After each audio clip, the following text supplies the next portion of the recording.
모셔서 기도로 예배를 준비합시다. 사진과 나눔 있습니다. 선생님께 존중의 인사를 합니다. 이제 반학생들과 문학 약수를 나누며 인사를 합시다. 겨울 수련회 일정입니다. 고등병잇은 1월 23일 금요일부터 25일 일요일 2박 3일로 성락순결교회 9층 901호에서 진행되고요. 주제는 부르심과 응답입니다. 많은 참가 신청 부탁드립니다. 중등병잇은 2월 5일 목요일부터 6일 금요일로 1박 2일이고 피아 워터 캠프로 합니다. 장소는 성락순결교회 본당이고요. 응답 및 광고입니다. 예배 사역팀을 모집합니다. 찬양팀과 영상팀을 모집하고요. 이제 하고 싶은 친구는 김영상 부감에게 문의해주세요. 그리고 반 선생님들께서는 학생들 학생 기록부 작성을 부탁드립니다. 다 같이 일어나셔서 손뼉 치며 찬양 시작하겠습니다.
하나님 아버지, 오늘도 우등다이, 중등다이 함께 예배 가운데 저희를 불러주시고 하나님 앞에 예배하게 하시니 감사드립니다. 지난 한 주간의 삶을 돌아볼 때 말과 행동, 생각으로 하나님을 기쁘시게 하지 못했던 모든 모습들을 이 시간 주님 앞에 내려놓습니다. 예수님의 피로 보혈로 저희의 죄를 깨끗하게 씻어주시고 다시 하나님 앞에 바로 서게 하여 주옵소서.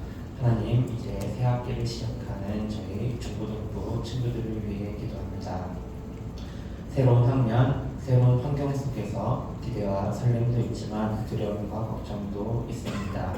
학교와 가정, 친구 관계 속에서 세상의 기준이 아닌 하나님의 말씀으로 살아가게 하시고 어디에 있든지 예수님을 닮은 모습으로 빛과 소금의 역할을 감당하게 해주세요. 또한 하나님, 저희 가운데에 새로우신 전도사님을 축복하여 주시기를 원합니다. 조국한 전도사님 말과 삶 가운데, 말씀 가운데 하나님의 지혜와 사랑이 넘치게 하시고 학생 한 명 한 명을 예수님의 마음으로 품고 애용하게 하여 주옵소서. 저희도 순종과 존중으로 존중의 마음으로 함께 동역하는 공동체가 되게 하여 주옵소서. 하나님 아버지, 다가오는 겨울 수련회를 위해 기도합니다. 그 시간을 통해 단순한 행사로 끝나는 것이 아니라 저희의 삶이 변화되고 믿음이 새로워지는 시간이 되게 하여 주옵소서. 말씀과 찬양, 기도 가운데 성령님께서 강하게 역사하여 주셔서 예수님을 인격적으로 만나고 신앙의 방향이 분명해지는 그런 시간이 되게 하여 주옵소서. 준비하는 모든 선생님들과 섬기는 분들 위에도 하나님의 은혜와 힘으로 항상 함께하여 주시기를 원합니다. 이 시간 드려지는 예배 위에 성령님께서 함께하여 주시고 말씀 전하시는 전도사님에게 능력을 더하셔서 그 말씀이 저희의 마음에 심겨지고 삶으로 예배하게 하여 주옵소서. 예수님의 이름으로 기도드렸습니다. 네.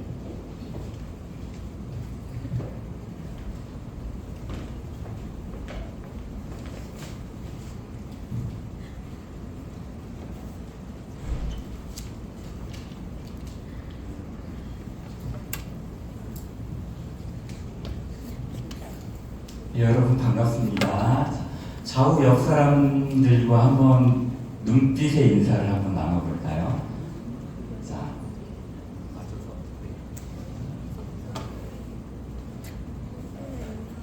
만나서 반갑습니다. 네. 서로 눈빛도 보시고 앞뒤 좌우 옆 사람들과 함께 환영합니다. 축복합니다. 네,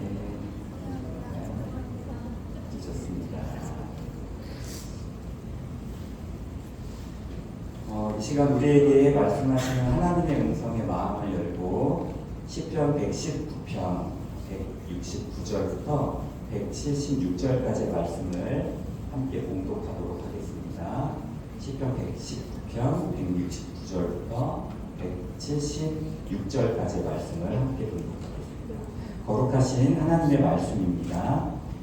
여호와여, 나의 부르짖음이 주의 앞에 이르게 하시고 주의 말씀대로 나를 깨닫게 하소서. 나의 간구가 주의 앞에 이르게 하시고 주의 말씀대로 나를 건지소서. 주께서 율례를 내게 가르치심으로 내 입술이 주를 찬양하리이다. 주의 모든 계명들이 의로우심으로 내 혀가 주의 말씀을 노래하리이다. 내가 주의 법도들을 택하였사오니 주의 손이 항상 나의 도움이 되게 하소서. 여호와여, 내가 주의 구원을 사모하였사오며 주의 율법을 즐거워하나이다. 내 영혼을 살게 하소서. 그리하시면 주를 찬송하리이다. 주의 규례들이 나를 돕게 하소서. 이른 양같이 내가 방황하오니 주의 종을 찾으소서. 내가 주의 계명들을 잊지 아니함이니이다. 아멘. 다윗 공동체 여러분, 여러분이 신앙이 흔들린다고 느껴본 적이 있나요? 예배는 빠지지 않고 나오는데 마음은 자꾸 딴 데 가 있고, 찬양을 부르는데 가사가 그냥 지나가고, 기도를 하긴 하는데 하나님 계신 건 맞죠? 이런 생각이 스쳐 지나간 적은 없나요? 그럴 때 우리는 스스로를 책망합니다. 내가 믿음이 약해서 그런가?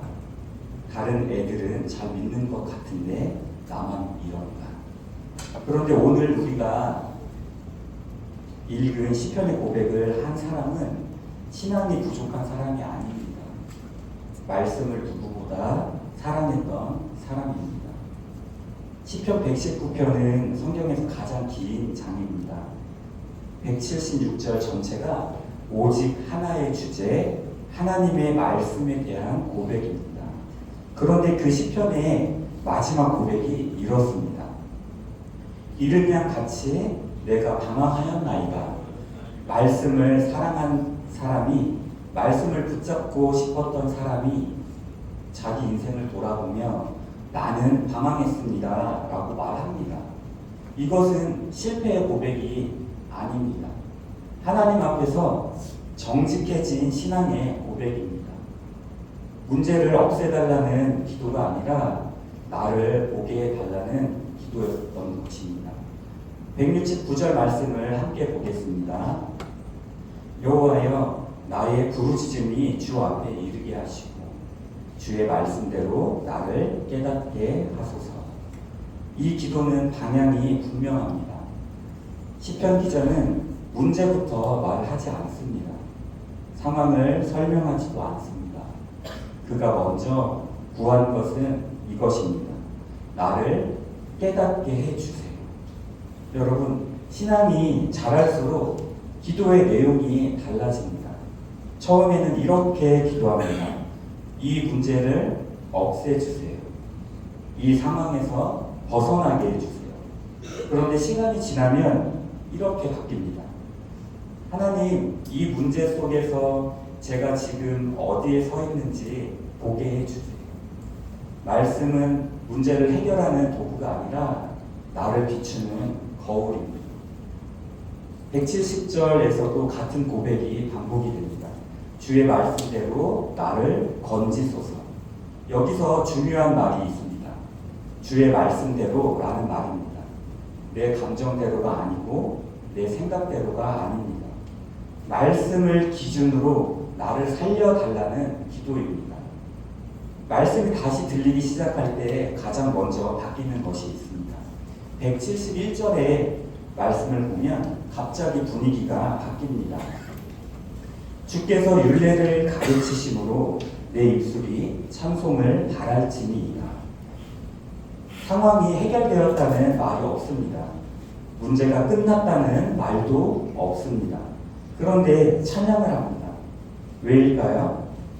하나님께서 다시 말씀하고 계시기 때문입니다.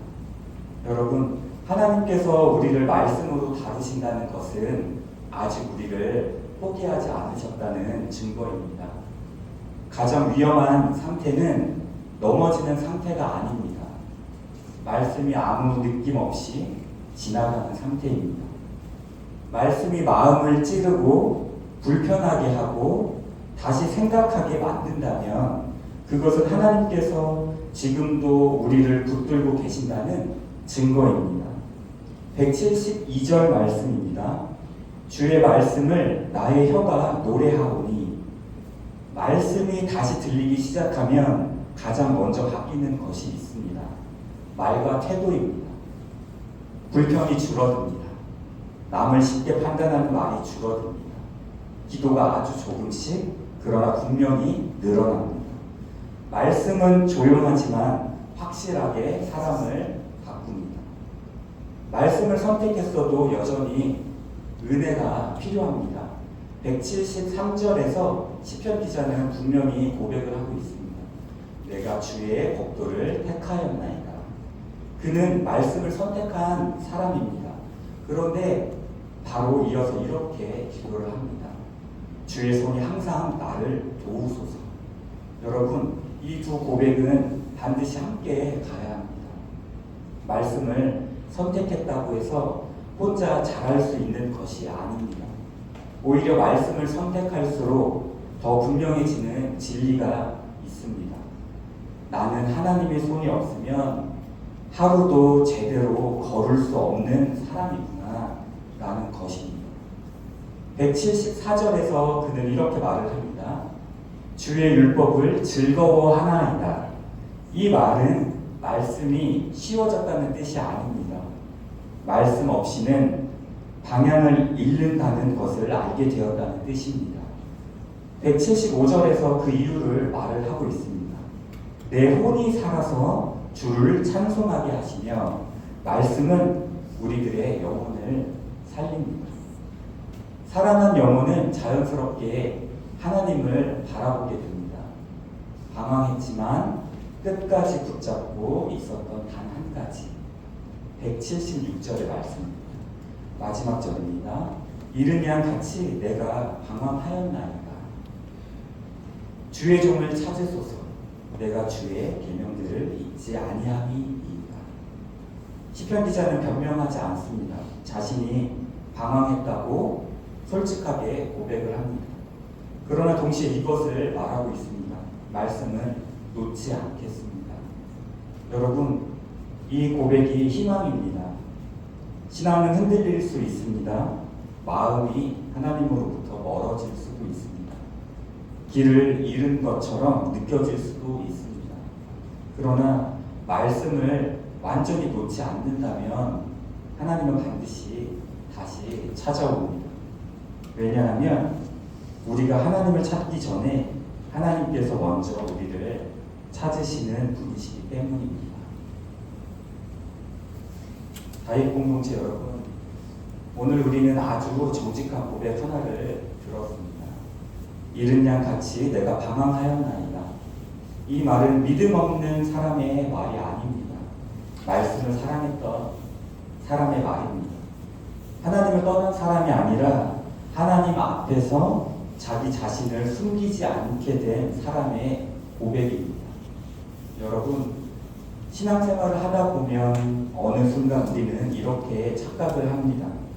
흔들리면 안 된다. 방황하면 실패다. 믿음이 있으면 언제나 강해야 한다. 그러나 성경은 그렇게 말하지 않습니다. 성경은 우리에게 이렇게 말합니다. 넘어질 수 있다. 그러나 붙잡고만 있다면 다시 일어날 수 있다. 문제는 흔들림이 아닙니다. 문제는 말씀을 놓아버리는 것입니다. 여러분, 하나님은 오늘 이 예배 가운데 완벽한 신앙인을 찾으시지 않습니다. 하나님은 시험도 잘 보고 기도도 길게 하고 늘 은혜 충만한 얼굴을 한 사람을 찾지 않습니다. 하나님이 찾으시는 사람은 잃은 양같이 방황하고 있지만 말씀은 놓지 않는 사람입니다. 176절을 다시 보십시오. 주의 종을 찾으소서. 이 기도가 얼마나 놀라운 기도인지 아십니까? 자기가 하나님을 찾겠다고 말하지 않습니다. 하나님, 제가 길을 잃었습니다. 그러니 주님이 저를 찾아주셔야 합니다. 이 고백입니다. 이것이 은혜의 자리입니다. 이것이 믿음이 시작되는 것입니다. 여러분, 우리가 하나님을 붙잡는 것이 아니라 하나님이 우리를 붙잡고 계셨기 때문에 지금 이 자리에 있는 것입니다. 다윗 공동체 여러분, 다시 길 위에 선다는 것은 내 인생이 갑자기 정리되는 것을 말하지 않습니다. 문제가 한 번에 해결되는 것도 아닙니다. 마음이 갑자기 뜨거워지는 것도 아닐 수 있습니다. 다시 길 위에 선다는 것은 다시 말씀 앞으로 한 걸음 나오는 것입니다. 말씀이 잘 이해되지 않아도 괜찮습니다. 말씀이 읽는데 졸려도 괜찮습니다. 말씀을 읽다가 이게 무슨 말이지? 싶어도 괜찮습니다. 중요한 것은 이것입니다. 그래도 말씀을 놓지는 않겠습니다.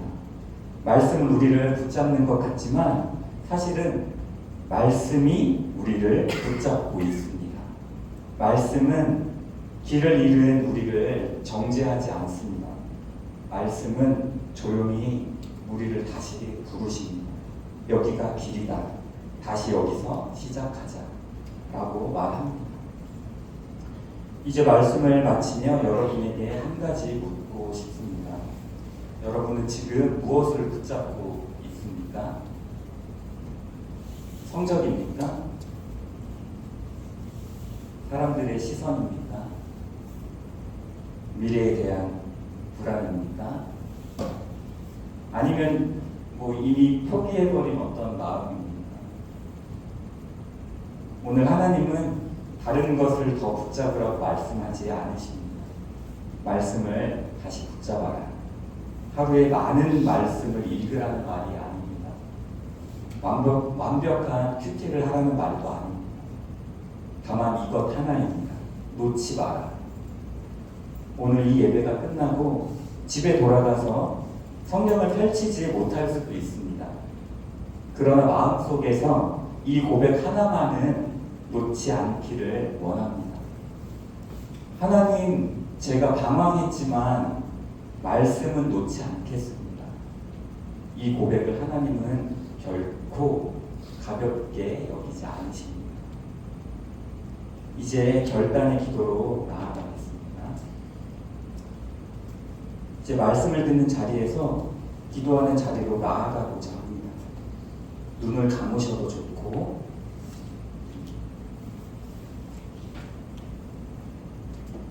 고개를 숙이셔도 좋습니다. 지금 이 기도는 잘하는 기도가 아닙니다.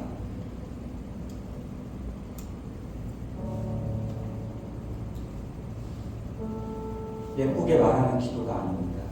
정직한 기도입니다. 전도사님이 한 마음으로 기도합니다. 하나님 아버지, 오늘 이 시간 말씀 앞에 서 있는 저희의 모습을 주님 앞에 그대로 올려드립니다. 우리는 주님 앞에서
우리는 주님 앞에서 강한 사람도 아니고 늘 흔들림 없는 믿음의 사람도 아님을 고백합니다.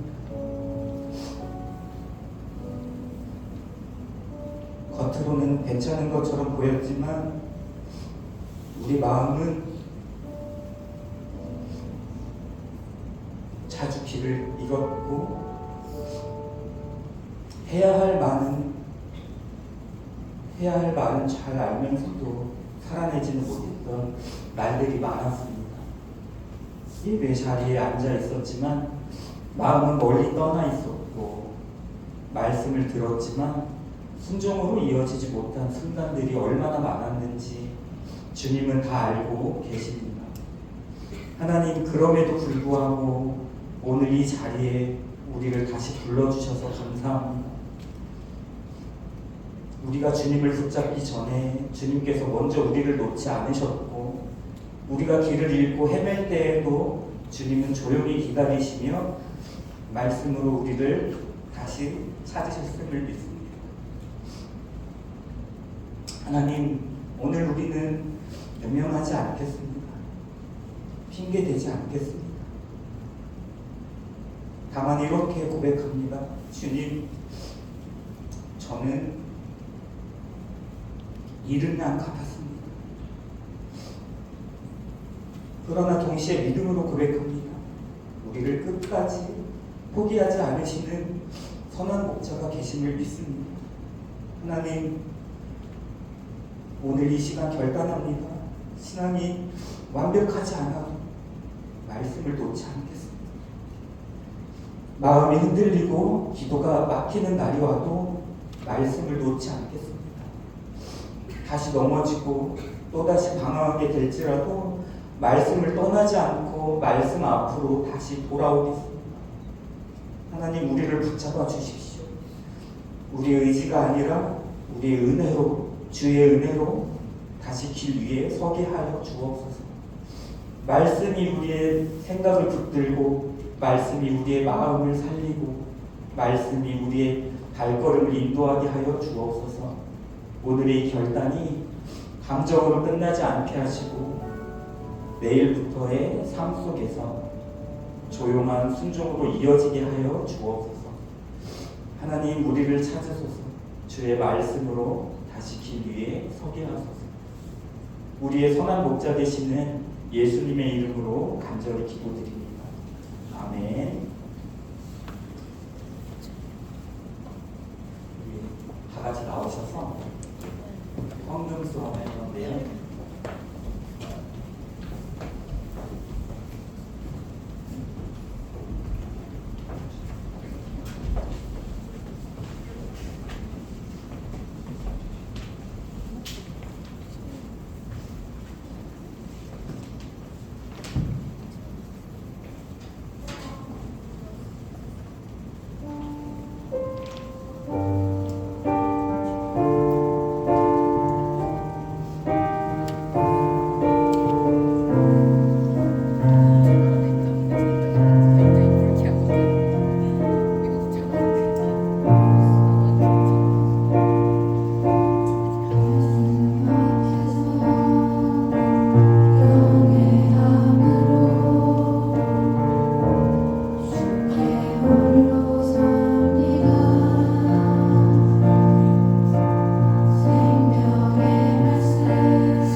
사랑과 은혜가 풍성하신 하나님 아버지, 오늘도 우리를 다윗 공동체로 불러주시고 말씀과 찬양으로 하나님을 예배하게 하시니 감사합니다.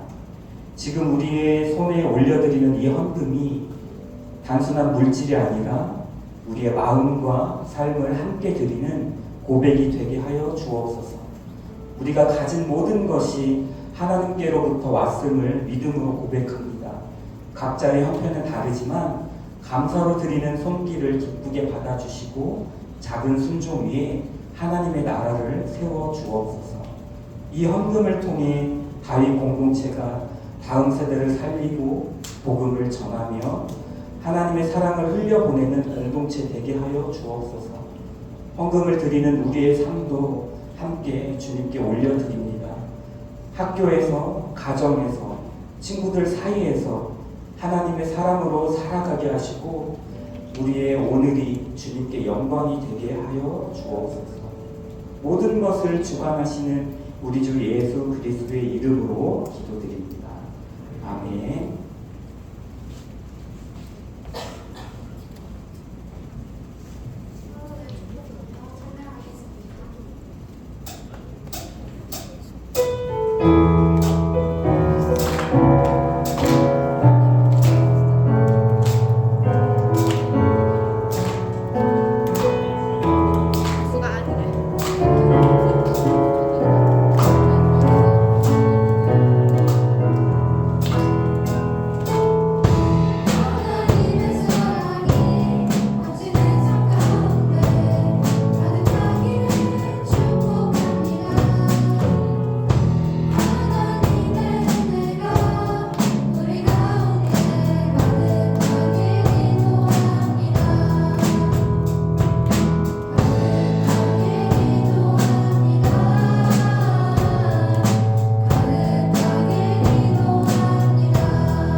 다 같이 주기도문 하심으로 예배를 마치도록 하겠습니다.